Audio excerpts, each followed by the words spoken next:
Bienvenidas a Justicia con Faldas, el espacio donde hablamos de justicia, derechos y herramientas que toda mujer debería conocer. porque saber es poder. Y juntas somos más fuertes. Esto es Justicia con Faldas. Comenzamos. Buen día, bienvenidos a otro episodio más de Justicia con Faldas. El día de hoy tenemos a la jueza Emma Magnolia Ayala Rivera. Ella es jueza de distrito en el estado de Campeche con residencia en la ciudad del Carmen. Estudió la licenciatura en Derecho en la Universidad Autónoma Metropolitana y cuenta con una maestría en Derecho Procesal Constitucional en la Universidad Panamericana. Lleva 1 año y medio desempeñándose como juzgadora en el Poder Judicial de la Federación. Magnolia, antes de bienvenida, gracias por estar aquí. Antes de que empezáramos el episodio nos comentabas que llevabas 28 años en el Poder Judicial Federal, que has estado en juzgados de distrito, en tribunales colegiados de circuito, que estuviste en la Suprema Corte de Justicia de la Nación. Eres una inspiración para personas como nosotras que también anhelamos tener un puesto de juzgadora. Entonces, ¿crees que nos puedas contar un poco sobre ti, cómo ha sido tu camino en el Poder Judicial, qué te inspira, qué te motiva?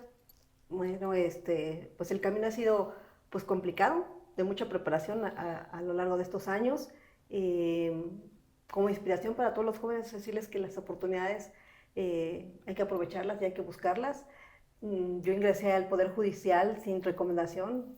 Hay muchas leyendas urbanas de que solamente con recomendación, pues en mi caso no fue así. Yo llegué a tocar la puerta de la Corte, nos pasaron a Recursos Humanos porque iba con unas amigas repartiendo el currículum. ¿Y cómo fue que dijiste que bueno, yo quiero entrar a la Corte?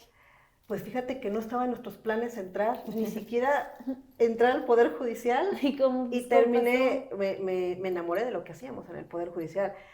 Sale uno siempre de la universidad con mucho ímpetu, y yo quería ser Ministerio Público, ¿no? Me encantaba la materia penal, no sabía lo que decía, ¿no? Y decidimos ir a repartir, terminamos la carrera y como buenas jóvenes entusiastas dijimos, ¿qué hacemos para buscar trabajo? Pues vamos a repartir el currículum. Y fuimos a varias dependencias, a Gobernación, a ese entonces Procuraduría General de la República, me parece que también a la Cámara Legislativa en ese momento del gobierno de la Ciudad de México. Nos quedaba un solo currículum por repartir, ya estábamos muy cansados porque anduvimos en todo ese cuadro del centro de la ciudad, y quedamos en las escalinatas de la Corte sentadas literal, volteamos, vimos, ¡ay, es que es la Corte! ¿Qué perdemos? ¿Entramos? Ay, no, o sea, nomás por estar caminando por ahí por el centro. Literal, ya cansadas, vimos la Corte y dijimos, ¿entramos? Bueno, en aquellas épocas era mucho más fácil el acceso que actualmente sí, con toda esta inseguridad. Sí, ahorita no te dejan ¿no? entrar así nomás. Creo que hasta con previa cita ahora, ¿no? En ese momento, ¿no? Nos anunciamos, dijimos que íbamos a Recursos Humanos, dejamos una identificación y nos dijeron por qué pasillo, llegamos a Recursos Humanos y les dijimos si podíamos dejar, nos dijeron no, aquí mejor nada más denos una fotografía si traen, hay unos formularios que tenemos de solicitud de trabajo y lo llenamos. De verdad que creímos que era el único, dije no, ni nos van a llamar, ¿no? Pues fue del único lugar donde nos llamaron, de todos los que fuimos a repartir, no. Fue el único lugar donde nos llamaron. Para no hacerles el cuento largo, en ese momento estaban los programas pilotos de lo que ahora conocen ya el Semanario Judicial, estaban apenas elaborando. ¿De qué año estamos hablando para que la gente se dé una idea? De 1997. Entonces, o sea, era apenitas la Corte Nueva. Así es. Y nosotros pues recién egresadas, ¿no? de la UAM, entonces estaban empezando a automatizar también los archivos de la Corte. Estaban haciendo también, surgía apenas lo que era la compilación de leyes, y entonces también estaban ya automatizando las leyes. Sí, porque antes para los que no son abogados, pues nosotros tenemos que seguir ciertos criterios, y eso se ponían en unos libros tototototes, grandotes. Que era lo que conocían el semanario, pero sí, eran como enciclopedias. Y empezaron ya la elaboración del JUS en su momento, estos CDs. De los discos. Y todo eso. Los CDs que les mandaban, ¿verdad? A todos los secretarios. En los 2000. Actualizando. Entonces comenzaban esos programas apenas y estaban, pues sí, reclutando personal. Finalmente nosotros terminamos, digo nosotros porque fueron también mis amigas las que entregamos el currículum, que logramos ingresar. Todas seguimos en el Poder Judicial y llegamos al archivo de la Corte.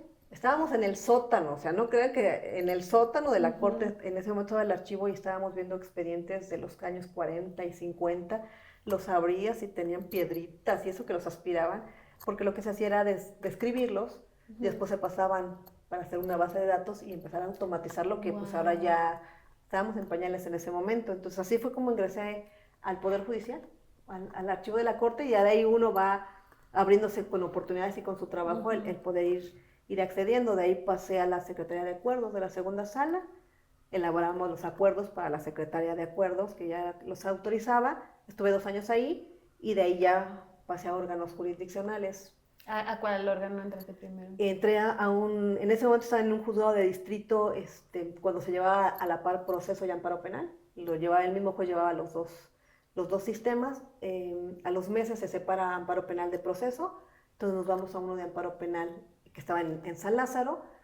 De ahí un jefe al que pues, creo que le agradezco y le debo todo lo que he aprendido de esta carrera, regresa de Jalisco a uno de procesos penales y me invita a trabajar con él. Estoy con él 10 meses en uno de procesos penales llevando audiencias con el sistema anterior.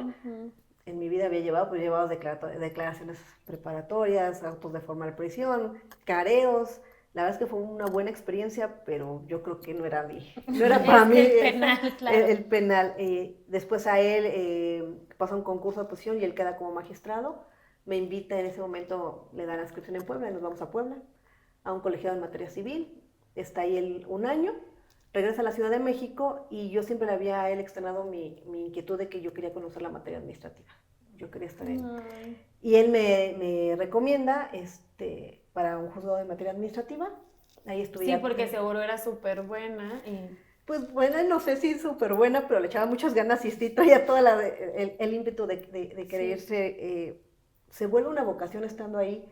Después de que no conocía y no tenía ni idea y nunca había sido, cuando yo salí de la carrera, nunca pensé llegar al Poder Judicial, se vuelve apasionante lo que tienes en tus manos, ¿no? Y más allá de un expediente, te das cuenta que no es un papel, son la vida de los demás que están puestas en tus manos. Siempre lo he equiparado como al médico. Y te lo imaginabas, o sea, volviendo atrás, viendo a esa niña que llegaba a tocar las puertas en la corte, ¿te imaginaste que ibas a llegar así en el archivo, abajo en el sótano? ¿Te imaginabas que ibas a llegar a ser juzgadora federal? Se me pone hasta la piel chinita. A mí también ahorita que lo comentas, no, incluso nunca fue, yo sé que hay muchos sus ideales, yo quiero ser juzgadora, ¿no? Como que no pensaba allá hacia una aspiración más al futuro, sino cuando estaba ahí, dar lo mejor que yo pudiera, ¿no? El seguirme desarrollando los temas, el que los titulares de repente, sin que tuviera toda la experiencia del mundo, te dieran la oportunidad. Pues bueno, yo creo que eso no se paga y que ellos a su vez te transmitieran sus conocimientos, ¿no? Y pues eso ameritaba, pues prácticamente yo sí, el tiempo completo era para estar ahí y me apasionaba tanto un asunto que llegara a mis manos y si no lo podía resolver tan fácil, de verdad había días en que yo prefería no salir a comer hasta que lo terminara y que no se me fuera la ¿Y qué te inspiraba? ¿Qué te movía a pesar de que era tan difícil, o más bien sigue siendo todavía muy difícil el trabajo en un juzgado de distrito? Es mucho trabajo, muy pocas horas de sueño. ¿Qué es lo que te inspirabas a seguir ahí? Pues es parte, yo creo que también de una personalidad de siempre querer dar lo mejor, ¿no? Y cuando comienzas a leer el asunto, insisto, te das cuenta que está de por medio, no sé, la situación de una familia, la propiedad o los bienes de alguien, y también llegamos a tener ya en el administrativo asuntos agrarios, y si los empiezas a evaluar y dices, híjole, llevan tantos años y no se ha podido definir esta situación del predio, a quién le corresponde, a qué comunidad, y estás revisando las periciales y dices, no, esto no se hizo correctamente, hay que regresarlo, pero son muchos años, a ver, vamos a seguir revisando. Es como, no sé, es algo como que se te mete en la sangre, decir, esto tiene que resolverse, esto tiene que salir bien, ¿no? Tengo que investigar, a lo mejor llega un momento en que sí te enfrentas a algo que en ese momento no conoces, pero eso no tiene que ser una limitante. Dices, pues voy a estudiar y voy a bajar estas tesis y voy a leer este libro y voy a ver qué se dice en relación para yo poderlo aterrizar en este caso en particular, ¿no? Pues es vocación. Así es. Yo le llamaría que es vocación y amor a lo que haces. Claro, y también como ese compromiso, que no necesariamente es el que te tenga que pedir el trabajo, sino uno tener el compromiso de que como estas personas con tantos años van a seguir ahí esperando. Así es el no ser de repente tan burocráticos como en otras áreas. Sí, no, totalmente. Es que el horario, ahorita ya no, a ver, entiendes que no vienes de muy lejos, a ver, vamos a tratar de hacer algo, vamos a tratar de resolverlo lo mejor posible y que no sigas todas dando vueltas, ¿no? Siempre vas con ese ideal desde que sales de la universidad de querer cambiar el mundo o por lo menos poner un granito de arena. Y creer en la justicia, ¿no? Pero yo creo que ahora sí que estaba en tu destino, ¿no? Así literal, en esas escaleras de la corte, me siento muy identificada contigo. A mí también me pasó algo muy parecido, de que también he ido tocando puertas. Realmente nunca tuve un conocido que tal vez me ayudara como a hacer el camino más fácil, pero siento que hasta sientes como más el compromiso, ¿no? Como decir, si me estás dando una oportunidad, yo no te voy a defraudar. Claro, así es. Me dan ganas de llorar. Sí. Pero por todo lloramos en Sí. estos capítulos. Pero justo yo el otro día hablaba con mi mamá y le decía de que es que yo no sé si yo encontré el Poder Judicial, y no sé por qué quiero llorar al decir O el esto, Poder Judicial pero te yo encontró a ti. Sí, yo no sé si el Poder Judicial me encontró en mí o si yo lo encontré a él, pero es como un destino, ¿no? Algo que estábamos destinadas a hacer. Pues yo creo que sí es Pues un yo creo que destino. sí. A mí me llegó a decir una chava que estaba segura que Dios me había puesto a mí como a resolver su asunto, pues. Que porque ella lo había pedido. Y la verdad que es bien bonito, pues. Y ahora sí que con toda la admiración del mundo, digo nosotras que todavía somos secretarias, pero yo te quisiera preguntar a ti, que ya lograste llegar a ser juzgadora, que no es un camino nada fácil. Nosotros que estamos ahí, que ya llevamos bastante tiempo, pues entendemos, pero yo creo que no dimensionamos. Entonces, si tú nos puedes explicar, yo creo que siendo mujer fue mucho más complicado, ¿no? Sí, de entrada es muy complicado enfrentarte, traes la doble carga de que eres mujer y entonces te encuentras a tus pares o a tus homólogos varones y entonces también demostrar que no nada más es, pues, dudan, ¿no? Que a lo mejor tengas la misma capacidad o la misma decisión de querer resolver algo, entonces te enfrentas que es un doble esfuerzo, ¿no? En cuanto a capacidad y en cuanto a tu trabajo y en cuanto a abrirte campo y un reconocimiento por ser mujer, ¿no?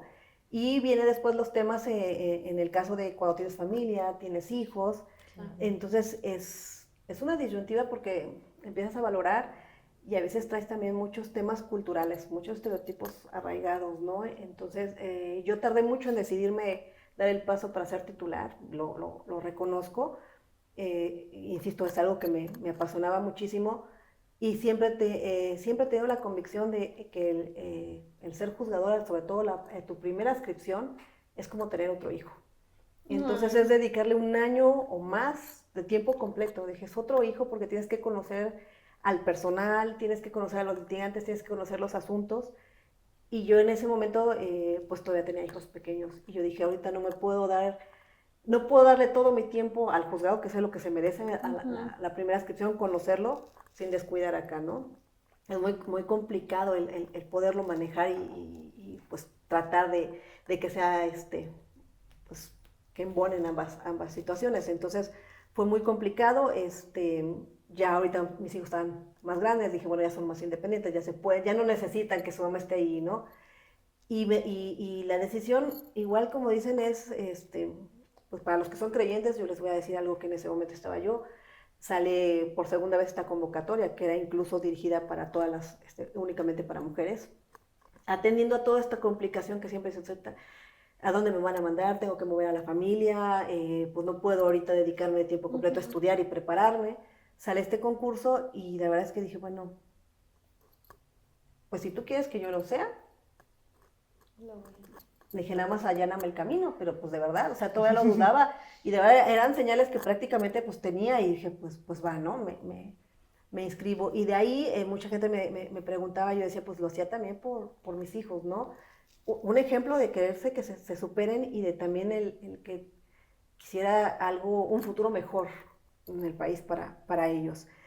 Y sí, no fue fácil, nos enfrentamos a que veníamos saliendo de un proceso de la pandemia, y entonces entre trabajo en casa, trabajo en oficina, en casa es complicado cuando tienes también a hijos que van llegando a la escuela y te distraen y no puedes, y prácticamente terminas trabajando hasta la noche a la hora que ya todos se durmieron, ¿no? Y al día siguiente pues otra vez levántate desvelada y las labores domésticas, y fueron años digo, el hecho de llegar como juzgadora implica una preparación de muchos años y de toda la carrera judicial, y quizá como se dice en las carreras olímpicas, el último split o el último jalón antes de, y sí, pues sí que fue un año te los digo siempre riéndose, a mi familia elegí un año en que literalmente solo me levantaba en la silla mis pompitas para irme a comer y regresaba al estudio, ¿no? Llegaban mis hijos, hola, adiós, comíamos y me regresaba, era a estudiar, de verdad. Sí. Yo creo que ni en la carrera estudié tanto como en ese momento. Pero sí es muy importante, a lo mejor ustedes que van empezando con este ímpetu, que se necesita mucha vocación y mucho amor, el quererlo, pero sí también mantenerte, porque siempre lo he dicho, me lo comentaban amigos y ahora lo he vivido, lo jurídico y lo que ya sabes, lo puedes manejar, pero llegar a un juzgado donde ya tienes personal a tu cargo, es difícil. Es difícil porque pues te enfrentas a todo tipo de personas y sabes, tienes que aprender también cómo manejarlo, ¿no? Siempre he dicho que las máquinas de trabajo del Poder Judicial son otros seres humanos igual que tú, que también tienen un mal día, que también son mujeres que tienen con hijos, complicaciones, que a lo mejor hoy les regresaron al hijo de la guardería y está enfermo y llegas con la mente y dices, ¿qué hago? Me van a matar si lo meto a la oficina, pero no tengo con quién dejarlo, ¿no? En todo eso hay que ser muy empática y a veces es complicado que tienes toda una carga de trabajo y tratar de ser empática con el personal. Me encanta oírte hablar así porque siento que precisamente, sobre todo los juzgados y los tribunales, es un mundo que fue diseñado para hombres. Apenas tenemos las salas de lactancia, todavía batallan muchísimo para que les den estos permisos. Y las mujeres que lo lograron antes que nosotras fue bajo mucho esfuerzo y hay que decirlo pues en un ambiente un poco hostil para ellas. Hostil, rudo, machista. porque es que es, claro, y es porque así nos educaron, sobre todo en el mundo del derecho. Yo tenía maestros que tú les contestabas mal y te aventaban el libro y decían, es que las mujeres no tienen un lugar aquí porque les avientas el libro y se sienten o se enojan. O lloran y pues, sí, claro, o hasta lo más mínimo de que esta regla no escrita, de que tenemos que, para estar vestidas formales, usar tacones, entonces ya te duelen los pies y... O sea, sí es un mundo muy rudo y hay muchos liderazgos, lo platicábamos antes del episodio, y no en el mundo del derecho, yo creo que en general, de que como así te educaron a ti, tú así eres ese tipo de líder. Y me encanta lo que comentas, porque también hay que construir estos liderazgos feministas, que a ver, feministas no es de que liderazgos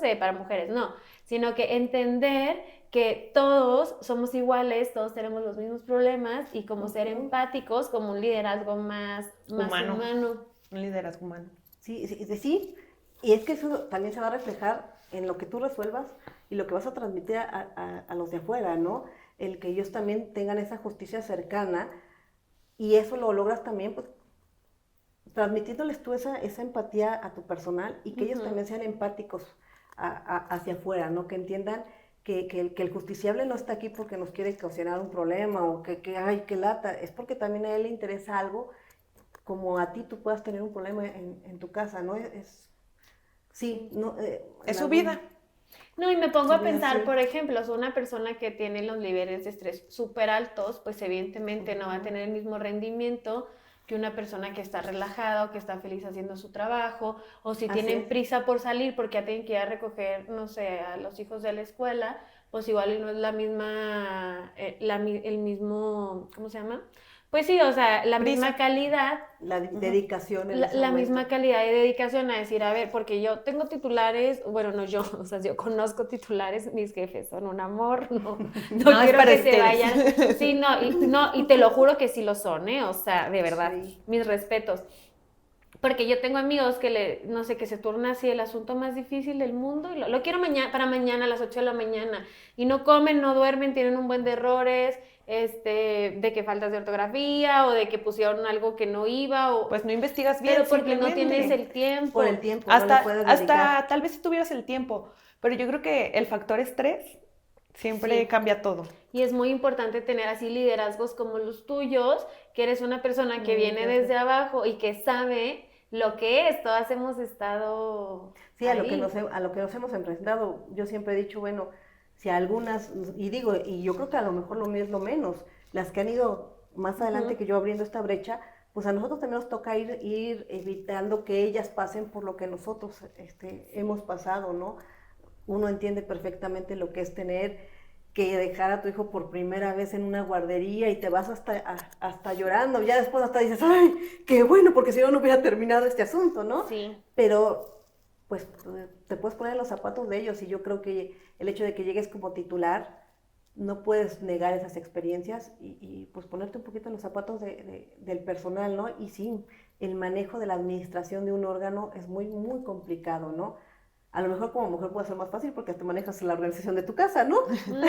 Claro. Pero no deja de ser muy, muy, muy complicado tratar a la par la Pero familia, los hijos. no y el creo que, juzgado. o sea, claro que las mujeres somos organizadoras natas, pero no creo que sea más fácil, sino por el contrario, siento que como mujer no te puedes equivocar, siento que, por ejemplo, ver mujeres en posiciones de liderazgo también es difícil para las personas que te respeten como autoridad. ¿Te has Totalmente. enfrentado contra esto en el Sí, juzgado? sí, de hecho cuando, he de decir que siempre me considero una persona bendecida o afortunada con los equipos con los que he trabajado, jefes titulares que de verdad excelentes seres humanos. Con el último que trabajé yo recuerdo que cuando llegó ya tenía mi segundo hijo en el CENDI y yo dije, híjole, si es de los que quiere que nos quedemos de tiempo completo, donde hablar, tengo dos que verlos en la tarde. Y yo recuerdo cuando me dijo, quiero que me dé cuenta con este asunto, le dije, bueno, ¿a qué horas quiere que lo veamos? ¿Quiere que regrese a las 5? Y yo así por acá, no, que no, me diga que no.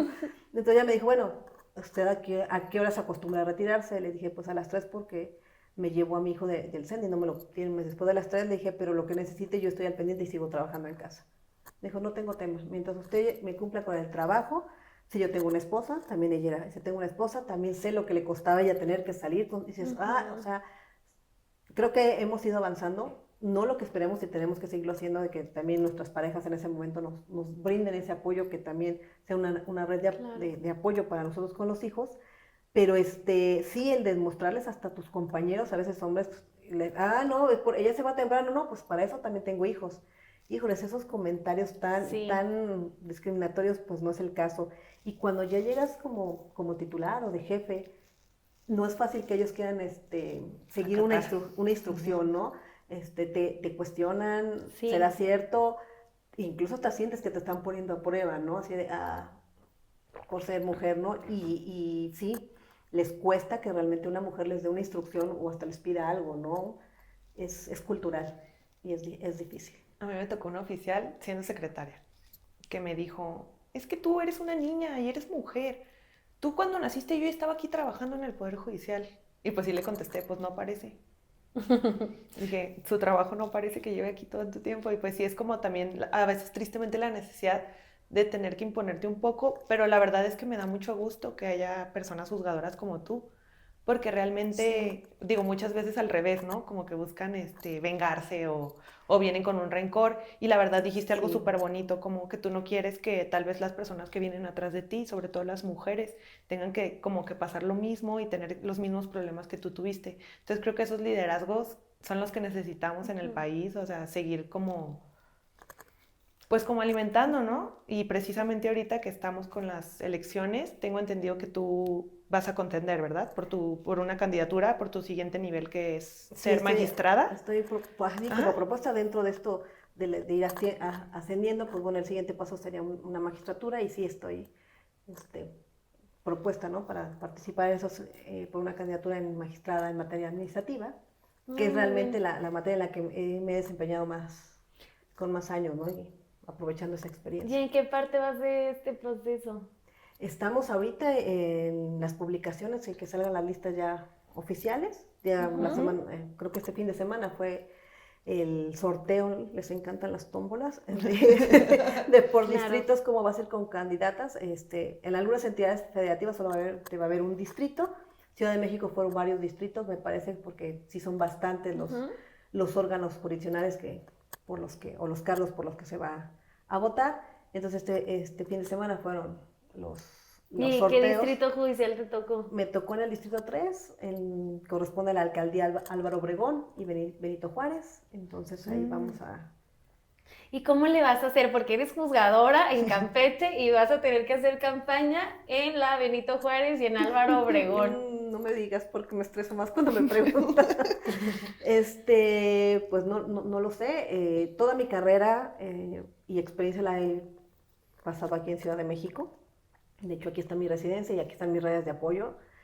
La inscripción me la dieron, sí, a Ciudad de México y bueno, siempre nos tocará entender que aquí en el Poder Judicial hay que estar con las maletas siempre preparadas porque en algún momento se pueden mover, ¿no? Sí. La idea es regresar y como no tengo todavía planeado, pero afortunadamente existe la tecnología. Claro, porque tú aplicas aquí, porque tú eres de aquí está toda tu familia y pues para las personas que no están familiarizadas con el Poder Judicial, cuando también muchas mujeres por eso no se animaban a hacer los concursos, sí. Porque cuando ganas el examen te pueden mandar a cualquier lugar de la República y a Magnolia la mandaron a Campeche. A Ciudad del Carmen, Campeche además, ¿no? Y muy importante que en muchos estados hay competencia mixta, porque nosotros solemos especializarnos, tenemos un área, por ejemplo, ella dice que quiere regresar a la materia administrativa, que es justamente también la materia donde estoy yo ahorita, en Jalisco, y precisamente, pues en muchos estados, en la mayoría de los estados,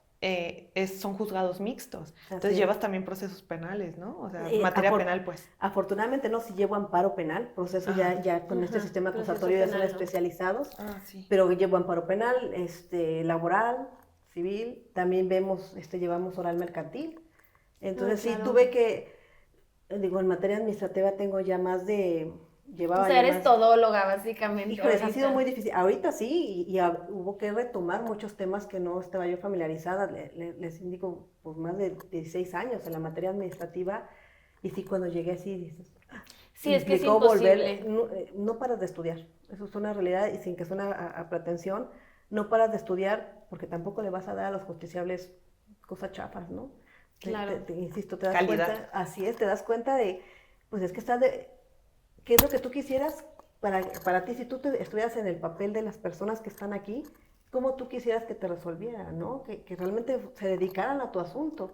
Entonces, ves temas de familiar. Es una zona, no sé por qué, tiene muchos problemas de separación y de litigios de guarda y custodia de los hijos, ¿no? Entonces, sí, es un tema... pues delicado, pero que por lo mismo amerita que le des, ¿no? Claro. Y por ejemplo, aquí en la Ciudad de México están especializados en materia civil, están especializados en juicios orales mercantiles y extinción de dominio, en materia administrativa. Y allá, pues, o sea, tienes que saber lo que conocen todos los jueces. Sí, por eso implica así como... Y que tengas, insisto yo, un equipo de trabajo que también te respalde, ¿no? Que tú los motives también a eso, a ver, o sea, prepárense bien. Prepárate, dame bien cuenta que investigaste en esto, tengo dudas, ok, vamos a entrarle por aquí, hay que investigar esto, ¿no? Sí, hay personas muy valiosas seguramente. Así es. Y luego me encantaba lo que comentábamos antes de empezar el episodio, que nos hablabas un poco como de tus hijas, de tu esposo, o sea, que sí tienes una red de apoyo súper valiosa, y siento que también a las mujeres eso nos ayuda bastante, porque sin una red de apoyo pues muy difícilmente lo podríamos lograr todo, ¿no? Así es, y incluso les voy a decir, yo estuve a punto de renunciar a ser juzgadora cuando me dieron la noticia de que me iba yo a Ciudad del Carmen. Yo dije, no, ¿yo qué voy a hacer allá? Mis hijos aquí, los tengo que mover. Dije, yo voy a renunciar. Les dije, no, esto no, yo voy a renunciar, no me puedo mover, insisto. El tema de estos concursos es precisamente porque muchas no nos animamos, porque también el trabajo de tu esposo está aquí, él también a lo mejor no puede renunciar, tienen compromisos económicos, etcétera, ¿no? Cada quien tiene un sistema. No, y hasta la piensas de que, híjole, pero es que si me voy a Campeche, ¿qué va a pasar con mi matrimonio? Sí, con mis hijas? A distancia, con mis hijos, sí, honestamente para mí fue un terremoto. Cuando dije, yo voy a renunciar, no nos vamos a mover, se me queda muy claro porque mi hija, que tiene 16 años, en ese momento tenía 14, y fue muy... Ay.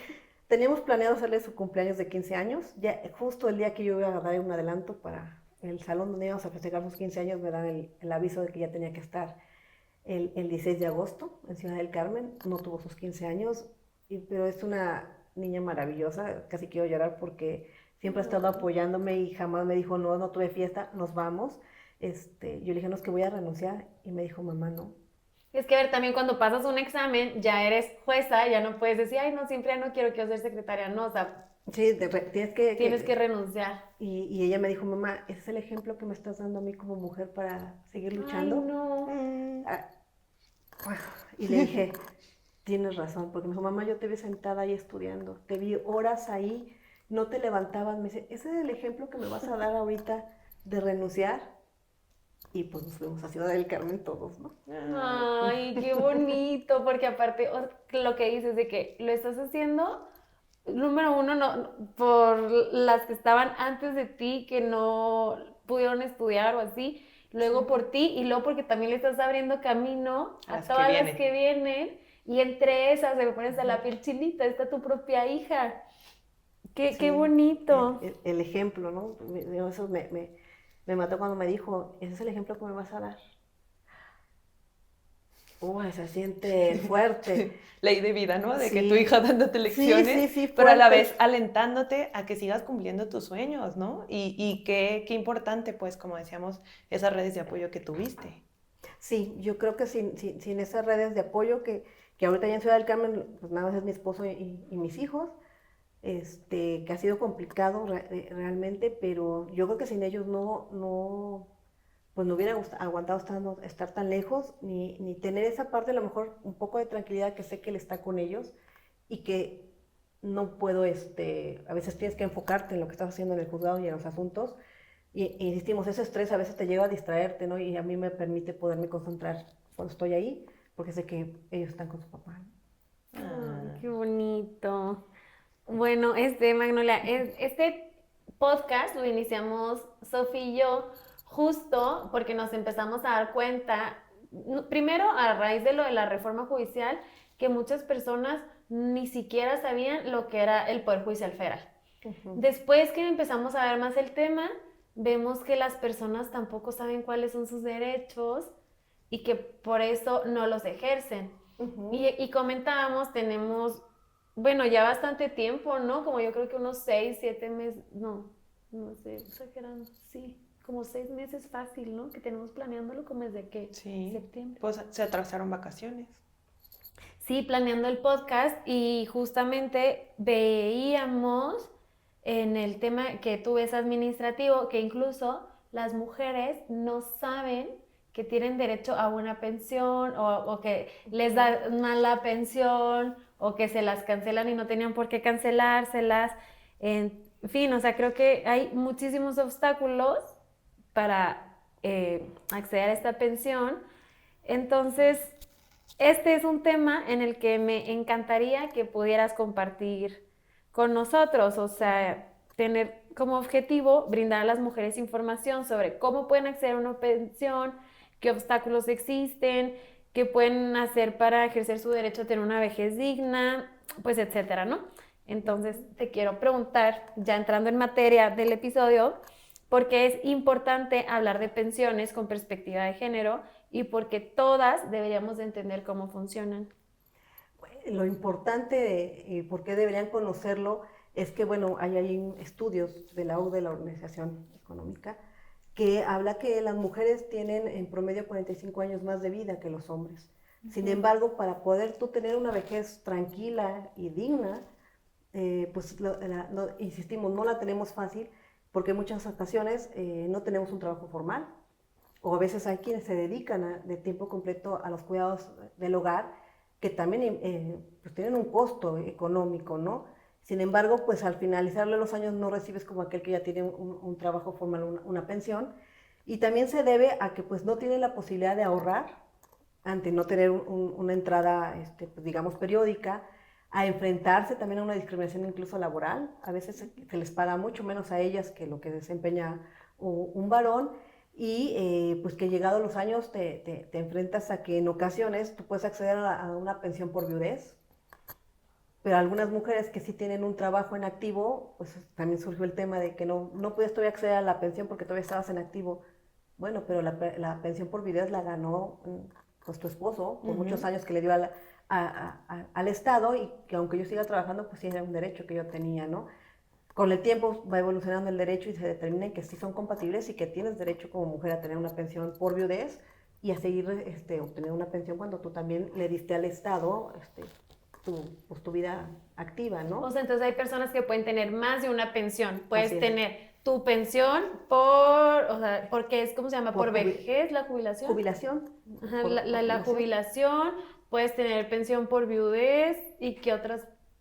En el caso, por ejemplo, de las mujeres que se dedicaron de tiempo completo al hogar y el vínculo se concluye, hay la disolución en el caso del matrimonio y el divorcio, tiene derecho a una pensión alimenticia durante lo que dure la etapa del divorcio, todo legal, cuando pues sabes que no tienes las mismas situaciones económicas que lo tiene el otro cónyuge, y al final también puedes acceder, también solicitándolo de manera legal, a una pensión compensatoria, ¿no? Que esto equivale al tiempo que duró la unión y que tú le dedicaste y que tuviste a lo mejor metas que no se pudieron cumplir porque le dedicaste tiempo al cuidado del hogar y de los hijos, ¿no?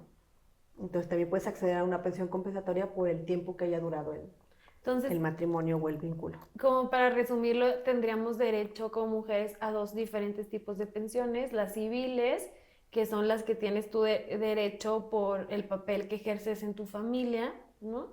Y por esas relaciones de solidaridad. Y otras que serían como administrativas, o como las calificarías, laborales. Pues bueno, hay quienes el tema también fue muy controvertido, esto de al final las pensiones por jubilación, que son las que te dan por años de servicio que has brindado tú por ser un agente económico o participar activamente en la economía, pues podría ser que es una prestación como laboral, pero al final también se determinó que tiene que ver más bien con la materia administrativa, que es una cuestión que tiene que ser analizado, porque son actos del mismo Estado el que determine, a veces que te digan que todavía no tienes derecho a la pensión, y entonces tú consideras que sí, pues tienes medios legales para hacerlo valer, o que te hayan hecho un mal cálculo de lo que tú puedes acceder a esta pensión, y digamos que sean como cuestiones administrativas ya propiamente con el Estado mexicano, ¿no? Súper. Y entonces aquí en materia administrativa, ¿qué tipo de pensiones son las que existen por ser un agente económico? Cuando los que hayan desempeñado o han tenido sus trabajos para la iniciativa privada, pues tendrían la obligación los patrones de haberte dado de alta en el Seguro Social, y con los años que tú ya llevas cotizando para el Seguro Social y te hayas desempeñado y hayas tenido que cubrir los requisitos, en algunas ocasiones son la edad, los años de servicio, para poder acceder a esta pensión por jubilación. Y los que se hayan desempeñado o trabajado para el Estado, pues es mediante el Instituto del Seguro, el Instituto para los Trabajadores del Estado, que es el ISSSTE, y es lo mismo, cumplir con una edad, unos requisitos y los años de servicio. ¿Cuáles son? ¿Tienes que haber trabajado ciertos años y además cumplir una edad, o basta que sea uno u otro? Eso ya a nivel un poquito de los trabajadores del Estado, ya hay 2 formas, digamos, o 2 sistemas. Antes lo que teníamos siempre era una edad y años de servicio. Actualmente existe una nueva manera, que lo que le llaman las cuentas individuales, ¿Qué es eso? de donde que ahí también te vas a pensionar por parte del ISSSTE. Sin embargo, ahí ya nada más tienes que cubrir, me parece que ciertos años de cotización, y creo que con 25 años de servicio ya puedes pedir o acceder a tu pensión, además de que lo ideal es ver el cálculo de lo que tú podrías empezar a recibir, porque a veces pues depende de lo que tú hayas aportado a estas cuentas, es la posibilidad que te puedes retirar de una manera digna, ¿no? Sí, se me hace muy importante hablar de esto porque, por ejemplo, mi mamá acaba de cumplir 60 y mucho tiempo estuvo como bajo la idea de que ella cumplía 60 y que ya se podía jubilar. Y cuando llega la edad dice, ¡ay no! Ella cotiza en el IMSS y se da cuenta que no, o sea, que tiene que haber cotizado ciertas semanas, y que además ella como que puede aportar un poquito más para tener derecho a una pensión más alta. Le llaman ellos como reactivar, no sé si siga, a lo mejor ya no seguía en activo, y cuando pensó que podía otorgar, ahí te permiten volver a reactivar para poder cubrir esos montos de años de servicio que debiste haber cumplido, para poder acceder efectivamente a una pensión con un poco más del monto que te correspondía, ¿no? Ay, eso no sabía. Oye, y una duda, bueno, en general se sabe que las mujeres reciben pensiones mucho más bajas que los hombres. ¿Tú a qué crees que se deba esto? Que las pensiones de las mujeres son mucho más bajas. Precisamente por esta brecha de desigualdad. En ocasiones las mujeres no tienen la misma oportunidad para ahorrar. ¿Por qué? Porque también tienen otros compromisos económicos o de cuidado y eso no les permite ahorrar en la misma posibilidad que quizá el varón. A ese mismo trato discriminatorio laboral, que en ocasiones, aunque desempeñe la misma actividad, la remuneración no es lo mismo para la mujer que para el hombre, ¿no? Entonces eso conlleva también que el día de mañana pues su pensión no sea con el mismo monto que lo que haya cotizado el varón, ¿no? No, y las mujeres tampoco tienen acceso a tantos puestos de liderazgo, generalmente las mujeres ganan menos. Sí, por lo mismo de la brecha, ¿no? De lo difícil que a veces es acceder a puestos de trabajo mejor remunerados, ¿no? Y a estos cargos de dirección de toma de decisiones, donde evidentemente en función de mayor responsabilidad, pues la remuneración será mayor, ¿no? Y es muy complicado acceder por muchas situaciones, desde lo cultural hasta uno como mujer, el tema del cuidado del hogar, ¿no? Y justo en este tema del cuidado del hogar, ¿qué impacto, cómo impacta este trabajo de cuidados no remunerado en el acceso a la jubilación? Insisto, lo que yo decía, el que te conlleva a dedicar bastantes horas a este trabajo no remunerado, aun cuando es igual de importante, que lleva a que no puedas tú realizar más horas de servicio en función de completar estos años al Estado, y entonces, insisto, tu retribución económica sea menor porque tienes que dedicarle ciertas horas al cuidado del hogar, compromisos que no puedas. Actualmente hay la posibilidad de dar una aportación un poco mayor a tu pensión para poderlo tener un monto mayor al momento de retirarte, y sin embargo a veces no puedes acceder a dar ese extra porque tienes gastos, porque hay enfermedades de los hijos, porque hay enfermedades de los papás, tienes que pagar una renta.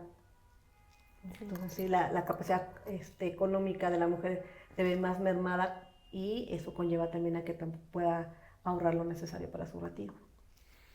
Oye, yo tengo una duda. Por ejemplo, había leído que muchas veces las mujeres tienen más trabajos por su cuenta, obviamente por la naturaleza también de todos los cuidados que tienen a su cargo y todas las actividades. Entonces, que muchas mujeres trabajan por su cuenta y, por ejemplo, aquí en la Ciudad de México también existen muchas mujeres comerciantes, ¿no? El que, no sé si está bien o mal dicho, que le llamamos el comercio informal, o sea, todas las mujeres que tal vez trabajan aquí afuera en las calles. Sí, la señora que vende flores afuera, la que vende, lo comentamos del catálogo Los catálogos de comida deliciosa, de joyería, de maquillaje, cosméticos. Entonces, ¿cómo podrían todas estas mujeres tener acceso a una pensión?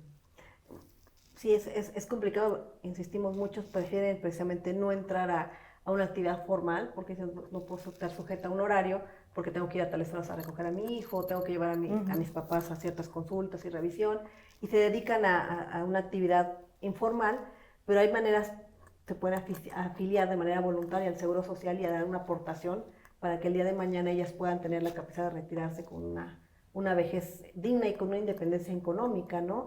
También están hay los planes de pensión también actualmente, al que puedes acudir a alguna institución y asesorarte qué tipo de planes.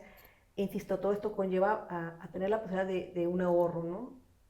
Se ve limitada la mujer porque va a decir, estas duras penas con lo que vendí y todavía me pides que le rasque un poco. Pues sí es complicado, pero sí hay maneras de buscar un asesoramiento, insisto, y de manera voluntaria tratar de ir haciendo este ahorro para que el día de mañana puedas tener esta independencia en la vejez, ¿no? Sí, te puedas jubilar. Se llaman planes de pensiones individuales. Ah, súper. ¿Y eso cómo lo sacan? ¿Van al IMSS por internet? Hay asesoría en línea y hay instituciones que tienen estos planes individuales de pensión. Insisto, son instituciones, lo que tienes, por ejemplo, me parece que incluso hasta los mismos bancos pueden tener algunos planes individuales, y luego puedes pedir la asesoría y yo ya te puedo decir cómo van a hacer estas aportaciones que se van dando para que el día de mañana, y son durante ciertos años que estas aportaciones, cuánto podrás incluso recibir en ciertos años por esas aportaciones. Sí, y las aportaciones van variando de persona a persona según sus posibilidades. Así es. Supongo, no es fija. Oye, por ejemplo, yo tengo una tía, me acuerdo que toda la vida fue conductora de televisión y cotizó, pues le iba muy bien, pero después pues llegaron sus hijos y ella decidió pues dedicarse a cuidarlos, ¿no? Y creo que hay, como esa historia, hay muchas mujeres, ¿no? que sí fueron pues activas. Por ejemplo, muchas mujeres se separan del trabajo, o sea, duran activas unos años y después deciden retirarse para dedicarse a su familia y al hogar unos años. ¿Hay alguna Sí, por forma ejemplo, que se embaracen y que se salgan Ajá. de trabajar unos años y lo quieran. Creo que hay una manera, ¿no? Como Sí, de lo como mismo que- de tener una pensión así. de ¿Nos ma- puedes explicar? de incluso de seguirse manteniendo aquellas que nunca han sido afiliadas se pueden afiliar de manera voluntaria y ellas Ok. ya estarían, si estuvieran un tiempo trabajando de manera activa en la natación formal, ya partimos de la idea de que ya están afiliadas y aun cuando salgan ellas pueden mantener esta afiliación dando estas aportaciones de manera voluntaria para Para no mantener, perder semanas. así es, de cotización y lograr así obtener un monto en la pensión al momento de cumplir con los requisitos de tener derecho a una pensión por jubilación. Ay, esta es información súper valiosa. Entonces, a ver, si tú estás trabajando y luego te quieres retirar del trabajo, no sé, para dedicarte a tu familia o X, ¿no? Esto es una información súper valiosísima. Si yo trabajo y luego por cualquier motivo me decido salir de trabajar para cuidar a mis hijos, no sé, a lo mejor porque me embaracé o lo que sea, ¿no? De que normalmente el sistema de cuidados está en la mujer y eso hace que se salga a trabajar. Ella puede seguir aportando parte de su pensión para no perder Aportaciones aportaciones. al IMSS, sí puede incluso investigar cuánto es lo que, aportando X cantidad, cuánto sería el monto, y lo puede hacer de manera voluntaria. Insisto, como les decía, aquellas que nunca han estado pueden afiliarse de manera voluntaria y comenzar a dar las aportaciones, y partiendo de que ellas tenían sí un empleo formal, pues ellas ya estaban afiliadas, entonces lo que pueden mantener es seguir aportando para obtener un monto de su pensión el día que decidan y reúnan los requisitos para poderse jubilar. Y si no lo hicieron, cuando regresen a trabajar otra vez, pues recuperan todos los derechos que tenían desde antes, se les van sumando las semanas. De hecho, también la actual ley, después de la reforma que surgió, hay posibilidades de aquellas personas que cotizaron en su momento, que tuvieron un trabajo para la iniciativa privada y actualmente están trabajando para el Estado o viceversa, tienen la posibilidad de que se les puedan unir ambas Pensiones del ISSSTE pensiones y del IMSS. ¿Y se les suman las semanas? Tengo entendido que sí. Incluso a lo mejor si para el ISSSTE te faltan ciertas semanas de cotización, pero ya tienes acá en el IMSS, se pueden y puedes acceder a la Que es pensión. como lo Oye, yo tengo una duda. Para las mujeres que no saben si estuvieron dadas de alta, están dadas de alta o no, ¿cuál es la forma como para que puedan investigar?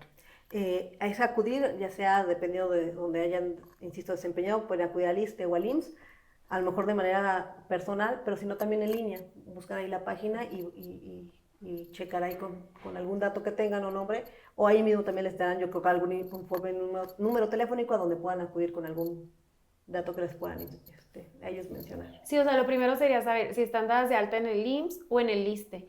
Y también siento que es súper importante que conozcan de que una vez que están, o sea, no basta que su patrón las dé de alta, sino que ellas también tienen que acudir como a su clínica más cercana, ¿no? Sí, a nivel del Estado, por ejemplo, tenemos nosotros para tener derecho también a todo del sistema del ISSSTE, ir a la clínica, registrar a tus beneficiarios, también por todos estos temas, el día de mañana una incapacidad por cuidado materno, que tienes que haberlos registrado en la clínica más cercana del domicilio que tú tengas. Sí, o sea, tienen que actuar antes de estar en la emergencia, para cuando suceda la emergencia ya estén dados de alta en la clínica. Que se te respeten estos derechos. Sí, no es automático, sino vas a perder muchísimo tiempo de aquí a que te atiendan, ¿no? Incluso de aquí a que puedes lograr, no sé, tu licencia por incapacidad, cualquier cosa.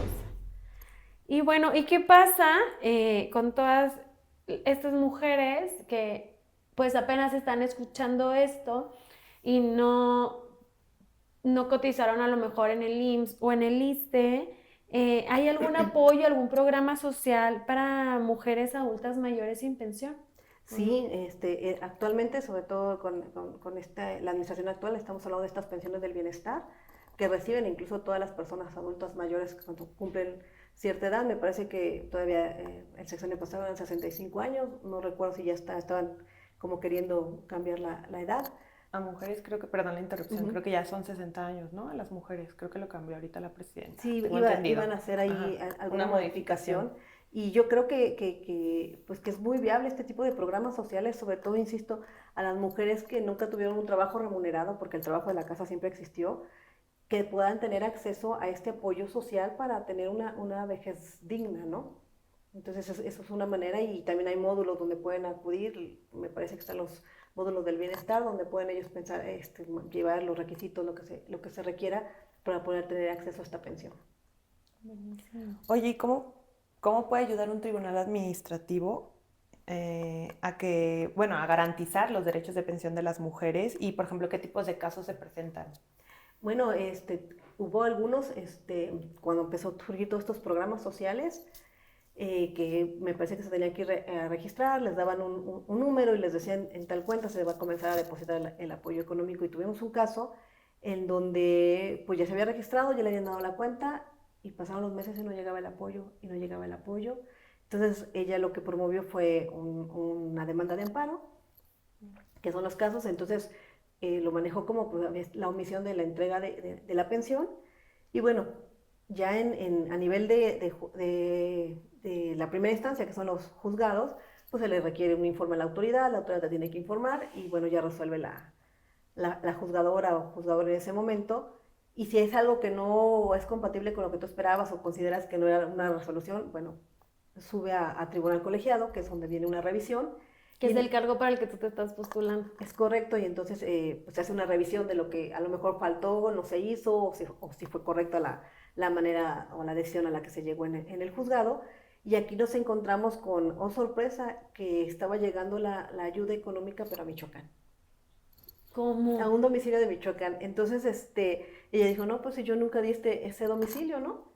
Y bueno, entonces se demuestra que había ahí un trámite administrativo, cuestiones que no se estaban realizando correctamente, quizá ahí ¿Y en Michoacán alguien se fue a cobrar ese? Pues ahí sí ya no sé tanto el chisme, ¿verdad? Pero yo creo que sí alguien estaban embolsando. Le estaba llegando, no sé, un trámite administrativo por ahí de error, y después ya comenzaron ya en acatamiento de la concesión del amparo de que tenía ella derecho, ya se había registrado, había cumplido con todos los requisitos, comenzó a recibir ya de manera correcta ¿Y le cuenta. ¿Pagaron retroactivamente lo que no recibió? Es parte también de un cumplimiento ya de la sentencia de amparo.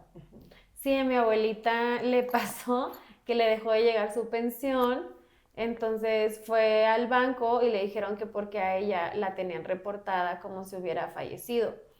Creo que en el Banco del Bienestar es donde ven eso. Entonces, como si yo hubiera fallecido, y ella así que, pues, no he fallecido, aquí estoy. Entonces, pero, o sea, sin necesidad de juicio ni nada, ellos mismos se lo arreglaron y le pagaron todas las pensiones que no le habían pagado antes. Exacto. Y, Sí, por sí, ejemplo, sí. ¿algún otro ejemplo que nos quieras platicar? Porque pues tal vez todas las personas que nos ven que no son abogados tal vez no dimensionan, ¿no? Como todo lo que, todos los como casos que nos llegan. ¿Qué tipos de casos? O sea, cómo es incluso importante elegir quién va a ser su juzgador, porque Sí, hasta claro. sus derechos en materia de pensiones están en juego. Y que tengan la experiencia, porque yo no dudo que haya gente muy, muy preparada, pero ya el acceder a este tipo de asuntos y en lo que le llaman ahora la brecha de preparación, imagínate, en lo que te pones a estudiar, pues tampoco podemos que el justiciable se espere si no está recibiendo la pensión, como en este caso, ¿no? Y hemos tenido, sobre todo ahí en los administrativos, mucho lo que tiene que ver con el cálculo de tu cuota diaria de pensión, que a veces no te están tomando en cuenta todos les llaman las percepciones o conceptos que deben ser considerados al momento de calculártelo, ¿no?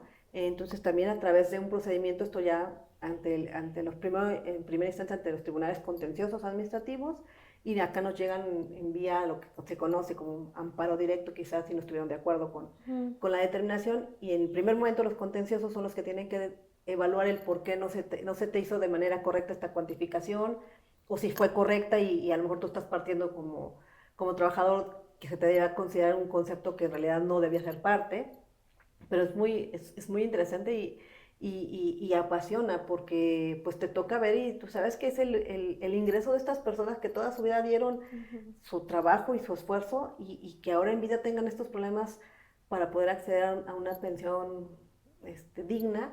Pues sí es algo pues satisfactorio cuando sabes que puedes colaborar y ayudarles en el cálculo, ¿no? Y de que a lo mejor sean 3, 4 pesos, pero tú sabes que esos 3, 4 pesos bien calculados son importantísimos para ellos, ¿no? Claro. Y por ejemplo, si alguna mujer nos está escuchando y siente que se le está negando injustamente su pensión o que su pensión es menor de lo que le corresponde, ¿qué puede hacer? ¿A quién se tiene que acercar? En principio, te insisto, a lo mejor buscar asesoría. Hay asesorías gratuitas, tenemos la defensoría, hay despachos de universidades que te dan también esta asistencia gratuita si es que no tienen esta capacidad. Y acercarse a través de recursos legales, ¿no? Para ver efectivamente, hay cuestiones en vías administrativas que les puedes preguntar, y a lo mejor en vía administrativa te lo logran resolver, y si en la vía administrativa no, pues tendríamos que acudir a una vía legal, como yo les decía, las demandas y el determinar por qué no me están haciendo este cálculo de manera correcta, ¿no? Y también tenemos incluso, al inicio les comentaba de un tema de los últimos que yo vi que me gustaron, y está así como, pues es una realidad que vive la sociedad, ¿no? Teníamos el caso de una persona que estaba recibiendo una mujer su pensión por viudez, y de primeras a buenas se da cuenta que le empiezan a descontar el 30% a su pensión por viudez, y ella dice, bueno, ¿de dónde, no? No sabía de dónde venía. Después se entera que el ISSSTE le está descontando este 30%. Ella es la segunda esposa ya del que falleció, y entonces la primera esposa, a ella le estaban otorgando el pago de una pensión compensatoria.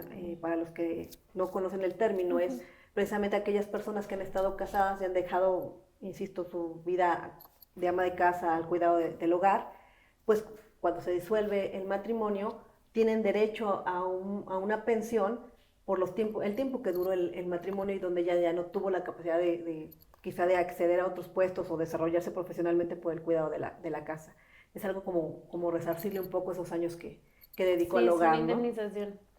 Entonces, cuando se separan, a ella le dan esta pensión por el tiempo que duró el matrimonio, que fueron como unos 25, 30 años, no recuerdo exactamente. Él, a los 2, 3 años que se separó de la primera esposa, contrae nupcias y después fallece. Entonces, le comienzan a dar la pensión por viudez a la segunda esposa, y le dejan de pagar a la primera la pensión compensatoria. Y entonces ella acude al ISSSTE, le dice, ya, ¿qué pasó? Ya no recibo. Y se entiende porque al final tampoco no tenía otra manera de subsistir. El ISSSTE, pues él decidió, pues ya él ya no vive, ya no le puedo quitar de su salario, pues entonces, pues ya se murió, ya no tiene que pagar, se cancela para la primera esposa. No lo puedo creer. Y pues empiezan a generar la pensión por viudez para la segunda esposa. En este inter, ella empieza a investigar, a hablar, y derivado de esa resolución judicial que ya una sala había establecido que tenían que pagarle esta pensión por los años que duró el matrimonio, le dicen, no, tú tienes que pagarle, pero no le dicen cómo ni nada, ¿no? Entonces, pues el ISSSTE se enfrenta, pues yo tengo que cumplir una sentencia, dice, pues lo único que tengo ahora es la pensión por viudez, pues le quito el 30% de la viuda para darle a la primera esposa. Pero digo, se presta a todos estos problemas sociales porque nadie se los explica, ¿no? Y a lo mejor tampoco han buscado una asesoría, y ella no sabía ni para dónde hacerse. Y entonces, desafortunadamente, la viuda, pues me están quitando sin tener derecho a eso, y inicia todo este entramado legal, en donde pues al final se concluye que pues tanto una como la otra tenían derecho. Claro. Ella por haber dedicado tantos años al primer matrimonio, y que era su única subsistencia, y ella por ser la segunda esposa, que cuando fallece pues legalmente le corresponde la pensión por viudez, ¿no? Y pues ahí se determina que había que continuar pagándole la pensión a la primera esposa por los años del matrimonio, que era correcto ese 30% que retiraba el ISSSTE, y que ella pues tendría que gozar del resto de la pensión por viudez. Entonces sí le quitaron el 30%. Sí, para que se siguiera cubriendo a la otra. Yo no sabía que la pensión compensatoria, porque pues bueno, yo en civil solamente veo como el lado civil, ¿no? Sí. Pero no sabía que también el IMSS y el ISSSTE tenían que pagar esta pensión ya después de que fallece. Lo que pasa es que ahí nos enfrentábamos a que ya había una condena como tal, y él, mientras siguió trabajando, pues se lo retiraban. Se lo descontaban de su salario, así como una pensión alimenticia. Claro. Se mandó la instrucción a Recursos Humanos de donde él laboraba, y se descontaba de ahí. Y esto sí lo hace el juez civil, familiar. Y acá pues resulta que ya cuando él fallece, pues decide ya no, y entonces se la cancelamos y solo damos la de viudez, que era la que le correspondía al del ISSSTE pagarlo, ¿no? Pero pues cuando se da la instrucción al del ISSSTE, tú síguele pagando, pues el ISSSTE dijo, pues ¿de dónde, no? Entonces deciden tomarlo de de ahí, de la pensión por viudez. Y luego también se me hace interesante o importante que las mujeres conozcan lo que ha pasado y lo que acaba de resolver ahorita la Corte de Matrimonio Concubinato. Así es. Yo lo decía de broma, comentando que ya pueden estar muy felices, que ahora ya pueden tener más de 2 para mantenerla.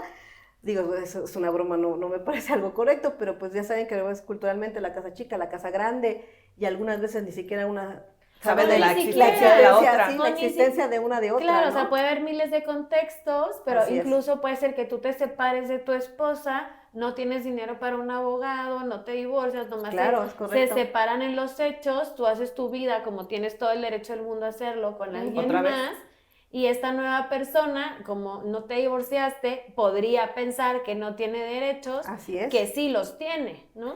Y hace mucho tiempo que sí era una temática legal y cultural que se vivía, porque efectivamente se separaban, nunca hacían el trámite legal ni el divorcio, y él optaba por, él o ella, generar otra familia, una unión que no fuera, digamos que legal, pero una unión de facto, y pues sucedía que de repente a lo mejor pudiera haber fallecido uno de los dos, y como que no era muy correcto que por no haberme separado hace más de 20 años, pues la pensión fuera, si yo ya había hecho una familia, ¿no? Entonces la Corte resolvió que tanto la concubina o la persona de facto tiene derecho como la que legalmente está fungiendo como cónyuge, ¿no? No, Para y, hacer sobre todo porque una cuántas equidad. mujeres no se quedaban realmente en estado de indefensión. Así es. Porque imagínense, llevas viviendo en unión libre 10 años con un hombre que nunca se divorció, entonces realmente cuando fallece resulta que la esposa es una mujer a la que no veía hace 30 años. O a lo mejor ni Y- siquiera sabías que estaba casado, o si lo Ajá. sabías, digo, es intrascendente porque al final ella no hubiera actuado de manera diferente, o sea, lo comentábamos creo que en otro episodio, se hubiera levantado a la misma hora, hubiera dado igual de comer, o sea, Así es. ella no intervino en el otro acto jurídico, que es el matrimonio. Entonces, a ella no la puedes castigar por un acto jurídico en el que no participó Así es. y sí fungió, sí imitó el matrimonio, porque ahora el concubinato es como la imitación del matrimonio, ¿no? Donde está esta relación de pareja, de solidaridad, de ayuda mutua. Si tú tuviste esa relación de solidaridad y de ayuda mutua, ¿por qué te van a castigar por un acto jurídico en el que tú no fuiste parte? No sé si me explico. Claro, y que te quedes sin un sustento. Así es. Porque muchas veces esas mujeres que tal vez nunca tuvieron el papel, pues sí eran dependientes económicas de ese hombre que tenía derecho a una pensión por parte del IMSS o del ISSSTE. Entonces sí puedes tú, como mujer, aunque no hubieras tenido un matrimonio como tal, en este caso el concubinato, sí tienes derecho a recibir tu pensión. Ya lo dijo la Suprema Corte. Así es. Y yo creo que por eso es tan importante que mujeres tan preparadas como tú, o como Ale. Y como tú. Bueno, no, pero digo que es muy importante Sí. que, bueno, a mi punto de vista, que las personas que contiendan y que lleguen a ser juzgadoras tengan estos conocimientos tan importantes, precisamente porque se ven reflejados en el día a día en la vida de las mujeres y de la población. Impacta. Lo más importante y lo que podríamos aportar nuevamente aquí en el podcast, que me gustó lo de justicia con falda, se oye padres, es el de que siempre optemos por prepararnos, por investigar, por preguntar, que no nos quedemos calladas, que no nos dé pena preguntar algo, y en esa función también investigar, ¿no? Que cómo queremos realmente que nos brinden esas resoluciones a nivel de justicia, ¿no? Y contar con gente preparada que realmente tenga esa sensibilidad en estos temas y en cualquier otra, ¿no? De que no son un número más, sino un ser humano que tiene ahí algo pendiente y que espera que la justicia le resuelva, ¿no? Claro. Magnolia, ¿y qué le dirías a todas estas mujeres que nos escuchan hoy que sienten incertidumbre o miedo sobre su vejez?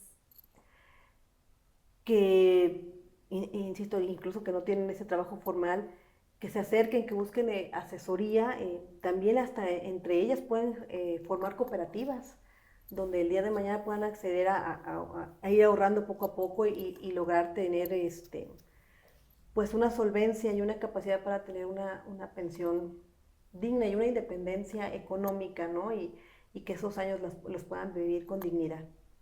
Y que a lo mejor no se necesita tener el gran puesto, sino sí esas ganas de con poquito, tratar de, y las mujeres lo hemos visto, siempre tenemos esa capacidad de ser muy luchonas, ¿no? Vendo aquí, vendo allá, Sí. hago esto. Entonces, en esa medida también que se propongan el que algo para ellas, ¿no? Porque siempre pensemos en los hijos, en mi papá, y no importó yo.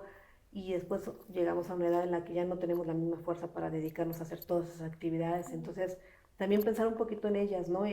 No se trata de ser egoístas, pero también si piensas un poquito más en ti, les puedes dar mejor de ti a esas personas que quieres, ¿no? Y, o sea, a lo mejor si son 4 o 5 pesos en este trabajo informal, 5 pesos, quítate un peso para ti, irlo pensando el día de mañana como algo para que puedas tener una vida digna en la vejez. Bueno, pues muchísimas gracias por todo. No sé si nos quieras pasar tus redes sociales para que las personas te puedan encontrar. Sí las tengo, pero creas que no me las sé como Sí, es que eres nueva en esto de las redes sociales, ¿no? totalmente. Es muy complicado. Siempre estuvimos un poquito helados, que fue parte de la crítica, y siempre metidos en otras situaciones, y el salir ahorita es algo nuevo, pero también padre a lo mejor muchos lo podrán ver como rasgarse las vestiduras y como ahorita me voy a salir a mi edad, salir aquí, pero es muy parte compartirlo con ustedes, con gente como ustedes jóvenes, como de la de mi hija, que nos empiecen a conocer y que sepan realmente que esto es una vocación. No es un privilegio. Yo siempre he dicho que no es un privilegio el ocupar estos cargos de poder.